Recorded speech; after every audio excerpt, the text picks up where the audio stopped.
Hi everyone, I have here the January 2025 LEGO Build A Minifigure parts.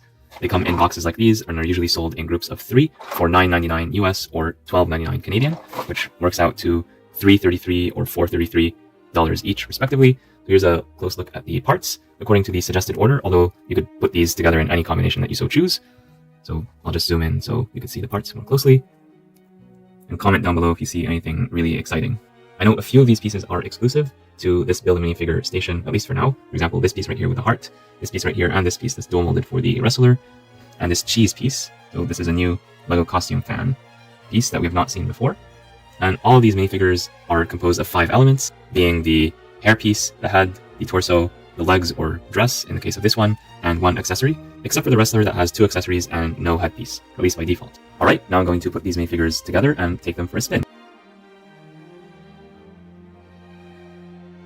And for those of you who don't know, I'm spinning the heads when putting them on, just to make it easier to remove them later or flip them to another alternative expression when applicable. So starting with the ladies first, we have the cheese costume fan, the Artiste, and the snake charmer. And all of these are very nice minifigures to get. And there's printing front and back.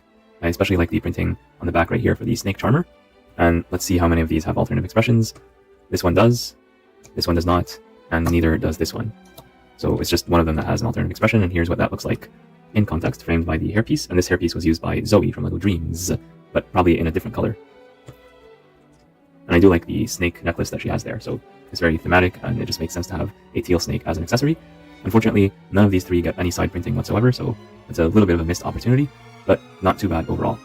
And here's a better look at the tile print of the work done by the artiste. So it's a painting or other type of art that's composed of LEGO elements. So notice that these flowers are done in the LEGO style, and same thing for the leaves. So that's pretty nice to note. So for the cheese costume fan, I don't understand why this person would wear just this cheese and just keep the rest of the barista costume, because the colors do not match at all. I just don't get it. And I actually wish that LEGO would have went with a darker skin tone, so someone who's brown or black instead of yellow, just to make the contrast a bit better here. I know usually they don't offer minifigures in realistic skin tones that Build A Minifigure, but I think this one would have been a nice exception, just to make it stand out a bit more. And I don't like the rat either. I like the rat as an idea, but I don't like the idea of having a pet rat, just personally. Although, I'm sure if you have a pet rat, you're probably going to disagree with me on that. So, I like this piece. I'm going to use this piece, but I would recommend using this piece with other parts to create a more interesting minifigure. For the men, we have these 2 that we'll look at first in the medieval theme. So we have this kid who's pretending to be a knight compared to an actual knight. So it's interesting that they gave us 2 very similar minifigures in one wave. Here's a better look at the face printing of the kid. This could be either a boy or girl, depending on your preferences. And I do like the torso piece. It's printed very well, although I wish there was side printing for both figures, actually. But what is here is good, and the sword here looks to be like a toy sword, because I don't think this is meant to be a real sword in the LEGO City context. And this guy, we've seen him before, I believe. We've seen this print many times, but it's good to get it again for a far cheaper price than you would have to pay for one of those larger castle sets. So that's always nice to see. I will take off some points though for the lack of color consistency. The red on blue here is not printed that well. With the naked eye, it's pretty visible that this red is not the same as this red, so that's a bit unfortunate. And I wish that LEGO would have either dual molded this piece or just printed it better. And it's been a long time that people have been complaining about these kind of pieces for the past 3-4 years or so. I really hope that LEGO improves on this ASAP, because we've seen with other parts and other sets that they can do it when they really want to. So we're just waiting for that to happen right here. But the shield is good. I do like the shield. And the helmet is done in the, not regular light bluish gray, but in the pearl light gray. So it has a bit of shine to it, and that's pretty interesting as well. Same thing here with the dark gunmetal gray. So both of these are very nice pieces to get. And probably if you're just stacking up pieces at the LEGO Build A Minifigure station, this minifigure is fine as it is, although you might want to change the face for something else if you are aiming for a younger knight. Probably I would go for the helmet, the torso, and maybe the sword. The face right here and the legs are fairly generic, so I would probably skip those unless you want those specifically.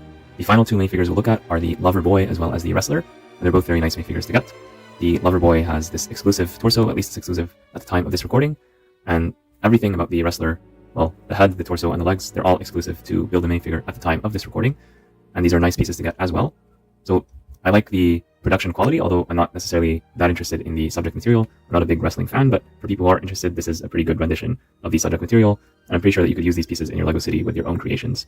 So it doesn't have to be a guy with a blue mask if you don't want that to be the case. And if you want him to have a hairpiece, well, you can always, when you're picking up the parts at the LEGO Minifigure station, you can always pick up a hairpiece like this one, for example, instead of having 2 accessories. So that's always up to you. And in terms of color coordination, I would prefer to swap these lavender pants with the Artiste. Specifically, I would like to swap these 2, and this is what that would look like. Yeah, this looks better to me, both for her and for him. The colors match a lot better in this case, but of course, that's always up to you. So yeah, that's my look at these LEGO Build A Minifigure minifigures for January 2025. What do you think? Let me know in the comments down below, and be sure to like and subscribe for more amazing videos coming your way very soon.